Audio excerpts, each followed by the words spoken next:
నమస్తే, welcome to 99 TV. నేను జ్యోతి. Updates చూద్దాం.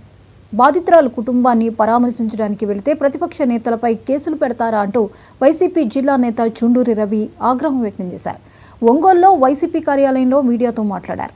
దళిత బాలిక కుటుంబాన్ని పరామర్శించడానికి వెళ్లిన చెవిరెడ్డి భాస్కర్ రెడ్డి మీద ఫోక్సో కేసు నమోదు చేయడం దుర్మార్గమన్నారు. ప్రతిపక్షాలు బాధితులను పరామర్శించకూడదా అని ప్రశ్నించారు. ప్రభుత్వ చర్యలను ప్రజలు సహించుకుంటున్నారన్నారు చుండూరు రవి. బాలిక జరుగుతున్న పరిణామాలు చూస్తుంటే ప్రతిపక్షాలు నోరెత్తకూడదనే విధంగా ప్రభుత్వం పనితీరు ఉందని ఈ సందర్భంగా గమనించాలి. 20 రోజుల నాడు జరిగిన సంఘటనకి పరామర్శ కోసం వెళ్తే పరామర్శకు వెళ్ళిన వాళ్ళ మీద కూడా కేసులు పెట్టడం, ఈ చోద్యాన్ని ఇంతకుముందు ఎప్పుడు మనం చూసారగం. ఈ చోద్యం ఈ పరిపాలనలోనే ఉందని మనం గమనించాలి. అంటే ఇక మీదట ఎవరిని పరామర్శించకూడదనా మీ ఉద్దేశం, లేకపోతే ప్రతిపక్షాలు పరామర్శించకూడదనా మీ ఉద్దేశం?